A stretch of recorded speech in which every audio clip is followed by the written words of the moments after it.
Hello friends, welcome back to our channel. Tirupati అనగానే మనకందరికీ మొదట గుర్తొచ్చేది ఆ ఏడుకొండలవాడు శ్రీ వెంకటేశ్వర స్వామి. కానీ ఈ ఆధ్యాత్మిక నగరానికి కేవలం కొన్ని కిలోమీటర్ల దూరంలోనే ప్రపంచంలోనే అత్యంత పురాతనమైన, శతాబ్దాల చరిత్ర కలిగిన ఒక అద్భుతమైన శివాలయం ఉందనే విషయం మీలో ఎంతమందికి తెలుసు? అవును, అదే గుడిమల్లం శ్రీ పరశురామేశ్వర స్వామి ఆలయం.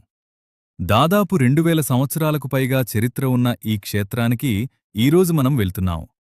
తిరుపతి నుండి గుడిమల్లం ఎలా వెళ్ళాలి, అక్కడ విశేషాలేంటి అనేది ఈరోజు వ్లాగ్లో క్లియర్గా చూసేద్దాం. ఇంకెందుకు ఆలస్యం, పదండి స్టార్ట్ చేద్దాం. ఫ్రెండ్స్, తిరుపతి నుండి గుడిమల్లం కేవలం 20 నుండి 22 కిలోమీటర్ల దూరంలో ఉంటుంది.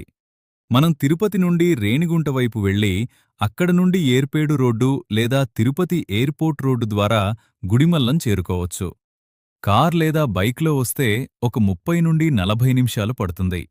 దారి పొడవునా పచ్చని పొలాలు, ప్రశాంతమైన పల్లెటూరి వాతావరణం చాలా బావుంటుంది. ఒకవేళ మీరు బస్సులలో రావాలనుకుంటే తిరుపతి బస్టాండ్ నుండి రేణిగుంట లేదా ఏర్పేడు వరకు వచ్చి అక్కడి నుండి ఆటోలు మాట్లాడుకుని రావచ్చు. సొంత వాహనం ఉంటే ఇంకా ఈజీ. ఫైనల్లీ మనం గుడిమల్లం ఆలయానికి చేరుకున్నాం.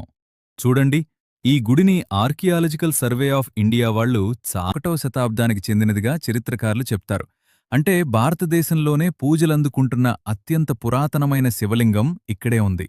లోపలికి వెళ్లే కొద్దీ ఆ వైబ్రేషన్స్ చాలా డిఫరెంట్గా ఉన్నాయి. ఇక్కడ స్వామివార్ని పరశురామేశ్వర స్వామి అని పిలుస్తారు. పరశురాముడు తన తల్లిని చంపిన పాప పరిహారం కోసం ఇక్కడ శివుణ్ణి ప్రతిష్ఠించి పూజించాడని పురాణాలు చెప్తున్నాయి. ఇక్కడ శివలింగం నమూనా చాలా విలక్షణంగా ఉంటుంది. సాధారణ శివలింగాల కంటే ఇది చాలా భిన్నమైనది. ఒక యక్షుడి భుజాలపై నిలబడినట్టు వేటాడే వేటగాడి రూపంలో పరశురాముడి ముద్రతో లింగంపై చెక్కబడి ఉంటుంది. 5 అడుగుల ఎత్తుండే ఈ లింగం ముదురు కాఫీ రంగు గ్రానితో చేయబడింది. గర్భగుడి భూగర్భంలో ఉన్నట్టు కొంచెం కిందకుంటుంది.